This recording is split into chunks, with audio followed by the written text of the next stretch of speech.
Hello dear students, welcome to the class. In the previous video we have discussed regarding Coulomb's law and limitations of Coulomb's law and SI unit of charge, that is Coulomb, and define 1 Coulomb, that we have discussed in the last video. In today's class I am going to explain the Coulomb's law in vector form, how the question they may ask in the examination. Coulomb's law in vector form. Derive the expression for Coulomb's law in vector form in terms of position vectors of two charges. They may ask like this. Derive the expression for Coulomb's law in vector form in terms of position vectors of two charges. Or they may ask indirectly like this, that show that the Coulomb's law in vector form which agrees the Newton's third law of motion.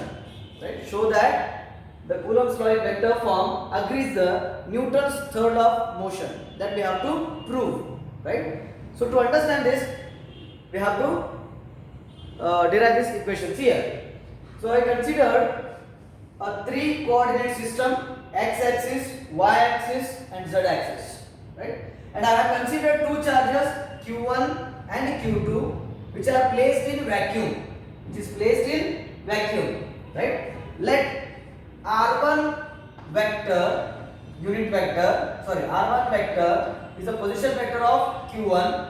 Let r2 be the vector which is the position vector of q2 from origin, right? So what is r1 vector? R1 vector is the position vector of q1 and r2 vector is the position vector of q2 from origin of three-dimensional coordinate system. Right? That I have written here. See that, consider 2 point charges q1 and q2 located in 2 points in a vacuum, and let r1 and r2 be the position vectors of q1 and q2 respectively from the origin of a 3 coordinate system. Now from triangular law of vector addition, O A B, right? If I take this as O and this as A and this as B, then from the triangular law of vector addition, this is r1 vector, this is r2 vector, then this could be r21 unit vector or r12 unit vector. If it is r21 unit vector, it should be taken from r2 minus r1. That is r2 minus r1. That will be r21 unit vector. If you are taking from A to B, that is r12 unit vector. If you take r12 unit vector, it will be r1 vector minus r2 vector. Right? Now, from Coulomb's law, we know that Q1 charge exert force on Q2. Right? Q1 charge exert force on Q2 and Q2 exert on Q1. So first we have taken here force exerted on Q1 by Q2. Force exerted on Q1 by Q2, that force would be F12, then this force would be F12, right? And whenever the charge Q2 exerting force on Q1, that distance traveled is distance R, right? The distance R between AB. The distance is R is nothing but distance between A and B, which has taken standard R. Now the direction of force is traveling from 2 to 1. That's why I have taken R21 unit vector.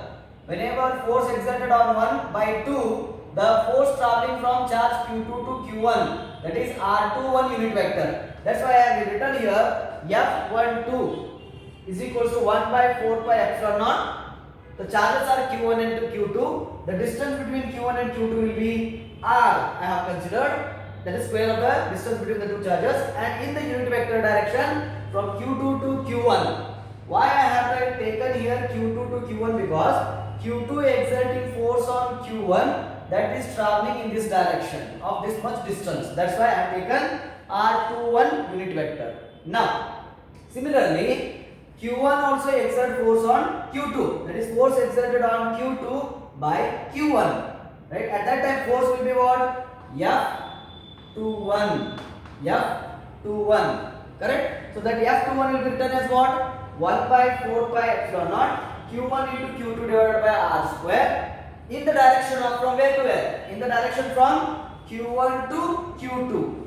This direction, Q1 to Q2. And the distance remains same, but the direction is from 1 to 2, charge 1 to 2. That's why I have taken r12 unit vector. Now from figure we can say that the distance remains same, but the direction of r21 and r12 are opposite. If I consider r21 will be in this direction, then r12 will be in this direction. But the magnitude of r12 or r21 will remain same, but the directions are opposite. Hence I have taken here what? Their magnitudes are same, but the directions are opposite. Hence I can take r12 unit vector is equal to minus of r21. We can take. Now we substitute this equation. I substitute this equation in this equation number 2. That is r12 can be written as minus of r21. What I have written here?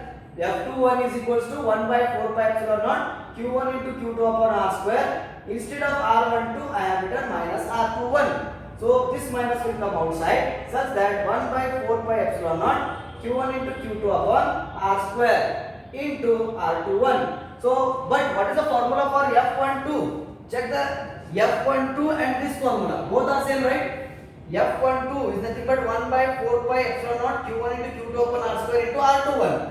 So here also 1 by 4 pi epsilon naught q1 into q2 upon r square into r21. So in place of this equation, I can write F21. Therefore, the final equation becomes what? Force exerted on 2 due to 1 is equals to force exerted on 1 due to 2. So that's why we can say every action there is an equivalent opposite reaction, which puts the Newton's third law equation. So this is we showed that the Coulomb's line vector form agrees Newton's third law of motion. So this is how you have to write, and this is very important for 3 marks. This will be asked for 3 marks. Directly or indirectly the question will be like this.